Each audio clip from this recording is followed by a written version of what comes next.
Hi everyone, this is Dane Shoemaker. Welcome to Shoemaker Lab. This is Carol Ruark with Garrett Williamson. We're here today at the beautiful Garrett Williamson property and here to learn a little bit more about what you guys do today and hear about the programs, the history, and really excited to unpack it. So, Dane, thanks for giving us this opportunity. This is great. Yeah, it's beautiful Friday morning here, and just really nice porch here that we're sitting in a nice breeze. So how's everything going today? It's going well. It's a busy day. It is pre-kindergarten celebration from 4 to 6. So there are several things going on today here. Excellent. So Carol, tell us about Garrett Williamson, the organization, your executive director. I know this is a large property, 300-ish? 240 acres. 240 acres, right in Newtown Square's backyard. I think there's probably a lot of people that know about it. There's probably a lot of people that don't really know exactly, what you guys do here. So just tell us about your mission and the property and the organizations and programs that you offer. Okay. Yeah. So we're here as a nonprofit. There's so many things that go on the property. I can see why people would be confused. Yeah. We have 240 acres where we connect people with nature and we support families that are in financial under-resourced situations. So on the property, if you're looking at the property from the road and you think of a rectangle, all you see is a tiny little triangle of what the entire property is all about. So the only thing people see from the road is the farm, and you might see a few animals grazing. But once you come onto the property, we have agriculture education, so children and families work with the animals. We have childcare, we have summer camp. With all three of those programs, all of the children can go on hikes, they can visit the barn. We also have a few tenant houses where people rent from us. Okay. We have a couple of commercial tenants, and we have a farmer tenant who has his own CSA. He rents 26 acres from us. Okay. Fascinating. Yeah, there's a lot. Yeah. So, tell me a little bit about how long you've been in this role, leading the organization. So I've been in this role since December of 2010, so it's almost 14 years. Previous to that, I was consulting with Garrett Williamson for 2 years, helping them in childcare specifically. Yeah, great. And then I have directors who run all of the departments. I do not do this alone. I have amazingly smart people that run each of the departments: childcare, summer camp, agriculture education, property and grounds, development. I think I covered everybody. Yeah.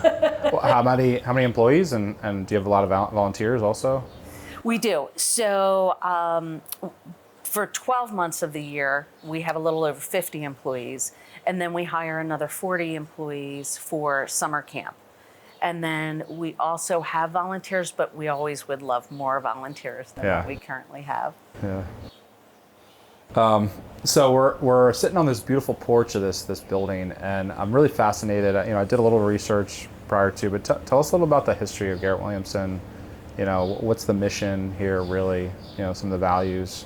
Okay. Yeah. So let's start with Elizabeth Garrett. She was born Elizabeth Williamson. Okay. So that's where you get the Garrett Williamson from. Oh, okay. I didn't realize that. So her birth name is Elizabeth Williamson, and she lived on the property in her childhood, and then her father sold off the property, and she loved it so much her husband was determined to get it back for her. Oh, wow. So in adulthood, she got the property back. And at the time, it was... What year was that? So she was born mid-1800s. She passed away in 1912. You know what? She passed away in 1910. Sorry. So late 1800s. Okay. She had this property, and she left us this property to serve women and children in and around the Philadelphia area that would not see a farm-like setting otherwise. And in modern times, we have expanded that not only to be women and children, but to be families. Yeah. And to help anybody who is financially under-resourced, but also anybody can come here. We have Okay. scholarships, though, for people who are financially under-resourced. So you asked about the mission. So the mission is to connect people with nature using our amazing property as their canvas for learning. And there's so much more to us than that mission, too. Yeah. Yeah. So it's, excuse me, it's always been very much about, since the beginning, bringing people out of the city, out into nature. Yes. Yeah. Yeah, her husband ran 3 paper mills, and it was Okay. mostly women that were working in the paper mills. And I think she really had a heart for supporting these hardworking individuals. Yeah. And I think she also left us this property because she was so benevolent, and her husband and her 2 children predeceased her. Oh, wow. So Okay. she left her property and all of her belongings to start the Garrett Williamson Lodge. Okay. Got it. And then how long has the current 501c3 been around? Since Since 1912. 1912. Yeah, we were Okay. established in 1912. Wow. What has changed? What hasn't changed, over the years? Yeah. There's been several chapters.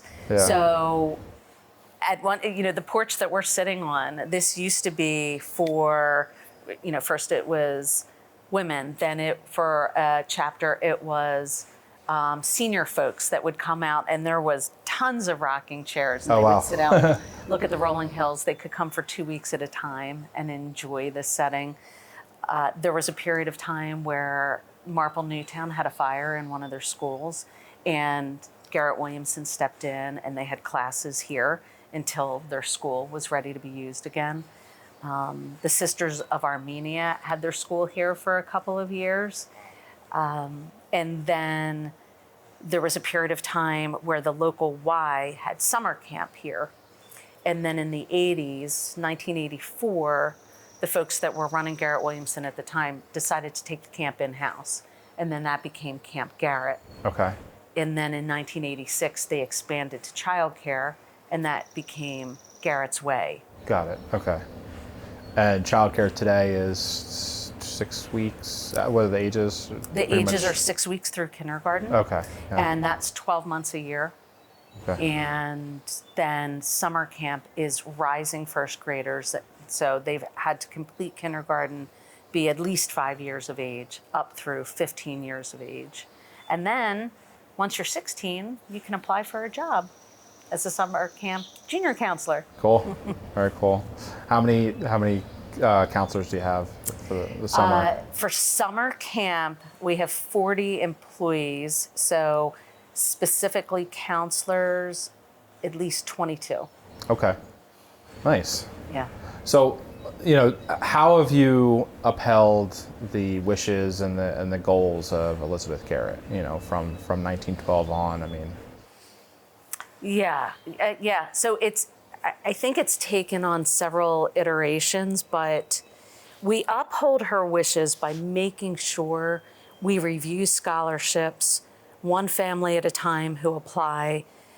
It's kind of easy to fulfill her mission because there's people in need of childcare. And so since it's held on the farm setting, Yeah. we're able to sort of take care of modern needs at the same time as using her amazing property to Yeah. fulfill those needs. And then we go the extra step from other childcare centers because the children get to use all of this property and all of the resources here versus being on a very small property, Right.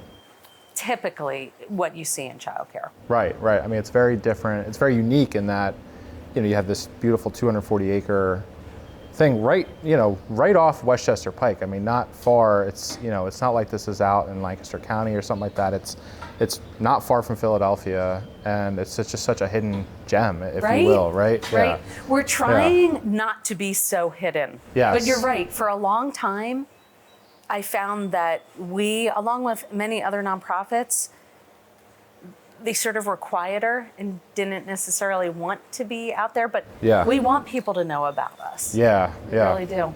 Yeah, I mean, on that point too, you guys have started doing a harvest festival, right, in the fall? Yes. And I don't know how many years you've been doing that, but So the Harvest Festival started a few years ago. Okay. And it's a perfect opportunity for the community because families can come out to the Harvest Festival.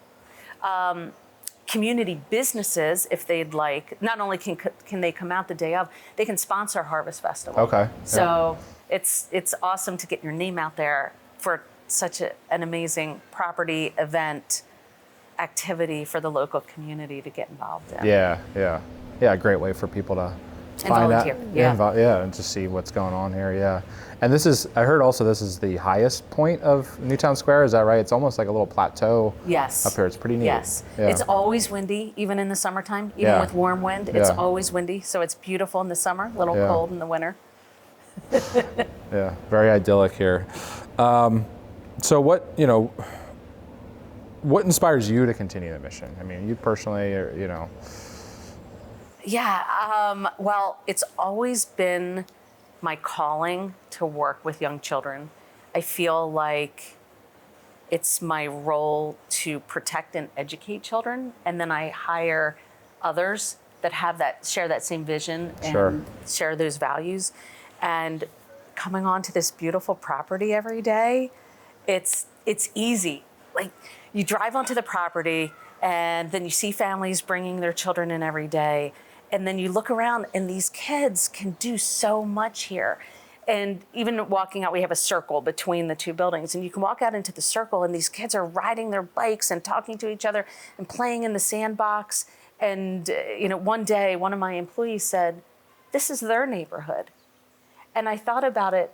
Growing up, we could be outside. We didn't go back inside until the streetlights came on. We were playing with all our friends in the neighborhood. You don't see that as much today. But when you're on this property, this is what these children are doing. Yeah. They're learning and playing with their neighbors, and we're like an extended family. So it's really easy to keep the spark alive of Elizabeth Garrett's mission because it's incredible here. Yeah. Do you have any stories that you want to share? Any particular things that come to mind? Yeah. So a big part of what we do here is helping families. Yeah. And I think of this one time where my business director at the time came in and she said she saw a story on social media or it was a post, I'm sorry. And there was a mom looking for help for her younger children while her older child had to go in the hospital to have a heart transplant. Her heart was only functioning at 13% at the time, and she needed help for the younger children. And she came over to visit. It was her and her mom. And, we were pretty full, but we found spaces for them. We got them in. And as life would have it, the grandmom had to end up taking custody of the children. And when she got custody of the children, she said she had nothing for them. So not only had we reached out to get childcare for the younger two children, she told us she had nothing for them. And we reached out to our community and we got her shoes and clothes and diapers and help with food, so this is what we do here. This is just one of many stories of why we're in existence. Yeah. We're here. We're here to help the community. We're here to help the families. We're here to make sure that when we say all children can get quality care, we want that to be our goal and our vision. All children deserve quality care, no matter your family's financial resources. So that's just one of many stories. Yeah. And they are still here with us today. Oh, wow. And That's great. The kids are thriving. Yeah. Yeah. That's great. Yeah, I mean, you can just feel a real strong sense of community here. As soon as you pull up, I mean, you can just, everyone's happy. Everyone's happy to see each other, and it's... Yeah. And I just think about if you were that family in need, struggling to figure out where you're going to pay for these things, you're already dealing with the trauma of thinking of your child with having a heart transplant is huge, and not knowing how you're going to even cover the cost of transporting back and forth to the hospital. So it just really hits you, and that's when you're making a difference, because everybody comes together and pitches in and helps. So explain to me a little bit about the philosophy here, as it relates to place-based education. Can you explain, what that is? And Yes, that was a new term to me. It's something that we've been doing for years, but one of my staff members explained to me the term place-based education. It's really taking the resources that you have right here where you are geographically, to teach children. So rather than teaching about the rainforest while they're 3, let's teach about the squirrels, the deer, the groundhogs, the farm. Our farm animals, and that also extends out to our local community. Like even being able maybe to teach them about the work that you do, or there's an event that we have coming up. It's Flag Day, a couple Fridays from now, and our children will take a school bus for the first time, and they'll go over to the Veterans Memorial, and they'll sing as part of the events of Flag Day.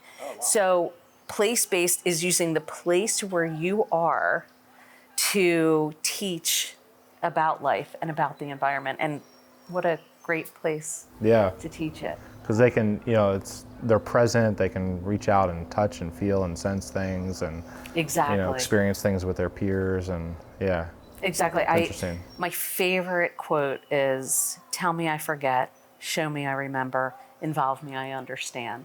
And I feel like if we involved all of the local community, that's what really makes us come alive. We have a lot of partnerships with a lot of local businesses and restaurants and corporations and foundations. So use what you have right here and now to teach. Right.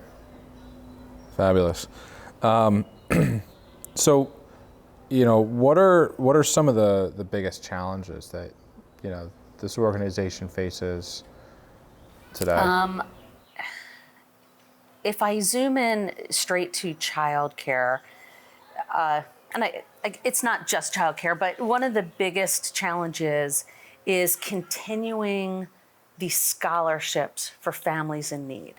So we have different revenue streams, but what really is needed are people who are passionate about the work that we do, believe that all children deserve high quality experiences in childcare, in summer camp, in connecting with the animals in agriculture education, to really believe in us and to consider either volunteering, gifts in kind, donating. I mean, it all comes together as part of this larger challenge that we face daily. We look at it.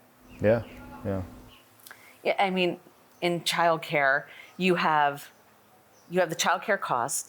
Families can only pay so much. As an organization, you need to continue to take care of your staff.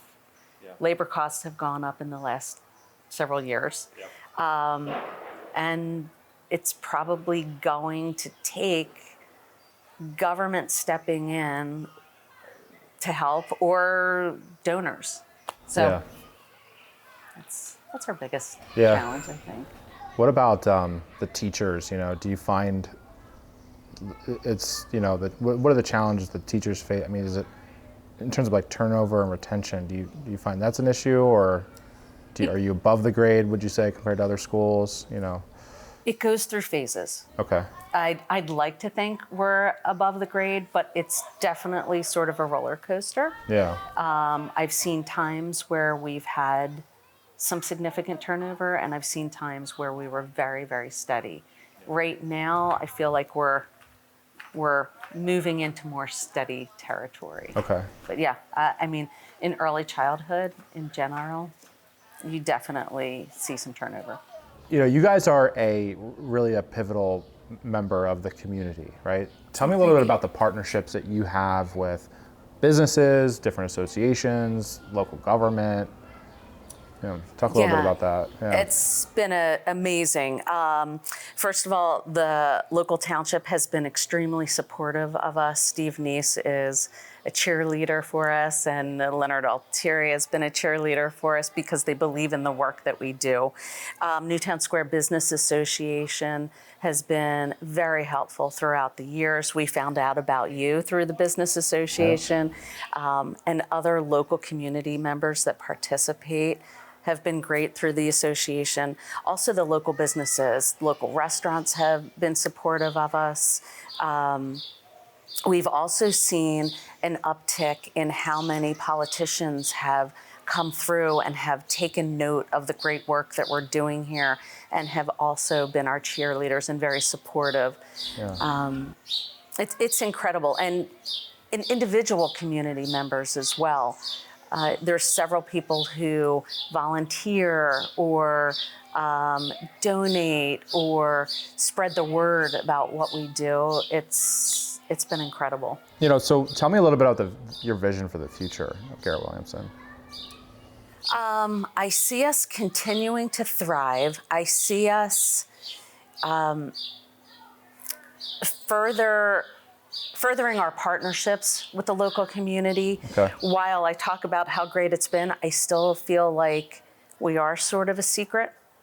So we want more people to know about us. We would encourage people to come out and participate when we have public events like bird walks, hikes, family farmyards, especially the Harvest Festival. Happens every year in October. This year it's October 19th. So I see us continuing to build our partnerships with our community. I see us growing our volunteer base, and I see us really continuing to focus on having great experiences for children and families, regardless of financial means. Yeah, I can attest to the bird walks because they're always full. So feel free to do more of those whenever. Okay. Yeah. We will work on that.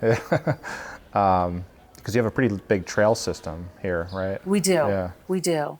And just a note, the trail system, we do have public events. Okay. But the trails aren't open to the public full time as a park would be. So right. They are open during scheduled events. Right. So tell me about how do you fund your operations here? Yeah. So other than individual donors and families who pay tuition, we also have a robust grants situation where we go out and seek grants. For example, the Foundation for Delaware County has been such a support to us and what we do here.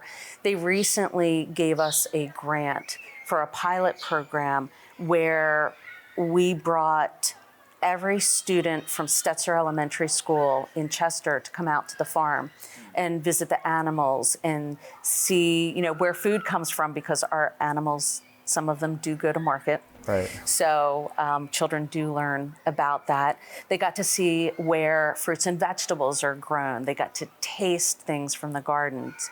And that's a huge part of how we can afford to continue these programs and expand these programs like field trips. So how can the community get involved, support Garrett Williamson? Good question. So we are always looking for individuals who have a passion for what we do here. The environment, the open space, the early childhood education, the agriculture education. So if there are individuals who really feel connected to those parts of our mission, we love volunteers, and we have a path to be a volunteer. Okay. We also look for anybody who might have something they could share with us. This is a silly one, but for example, we have cozy coops, little ride-on bikes for the kids. We are constantly collecting them from the community. So that's just one example of sometimes people have something to share that we could use. We use pots and pans in our mud kitchen in the woods, so that's a help. So volunteers, gifts in kind, donors who really gravitate towards what we do. And just, if there's anything that a community member sees or thinks about that they would like to share with us that might be a complement to the activities we already do here, give us a call. I'd love to hear about it. And and really come out to our events, especially the Harvest Festival on October 19th. I mean, just to circle back, if it's of interest of folks, Elizabeth Garrett wanted us to use the farm and all of her belongings, like I said, for these activities for people that wouldn't otherwise see a farm lake setting.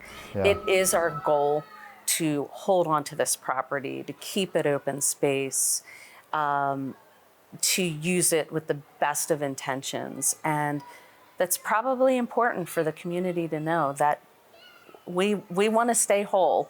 We want to keep our 240 acres to be able to use as a community resource. And I know that that's sort of unique in the middle of Newtown Square where everything seems to be getting built up. Sure, yeah. Yeah, again, just a treasure here, beautiful space, and the mission that you guys have is incredible. So, Thank you. Carol, it was really great chatting with you today. And it was great to talk to you, Dane. Thank you for giving us this opportunity. This was awesome. Yeah, absolutely. If people can find more information, GarrettWilliamson.org. GarrettWilliamson.org. They can call us at 610-353-7690. They could reach out to me. They could reach out to Georgine, our Director of Donor Engagement. Please feel free to call us, write to us, check out our website. Yeah. Sounds great. Thank you. Thanks, Carol. Have a great day. You too. Thanks for listening today. Shoemaker Lab is an original production by Shoemaker Films, LLC. If you enjoyed today's content, please consider subscribing on YouTube, Spotify, Apple Podcasts, and wherever you get your content. Follow us on Instagram at shoemaker.films. And if you're a business that's either interested in our video production services or would like to be a guest on the show, get in touch by using the contact form on our website, shoemakerfilms.com.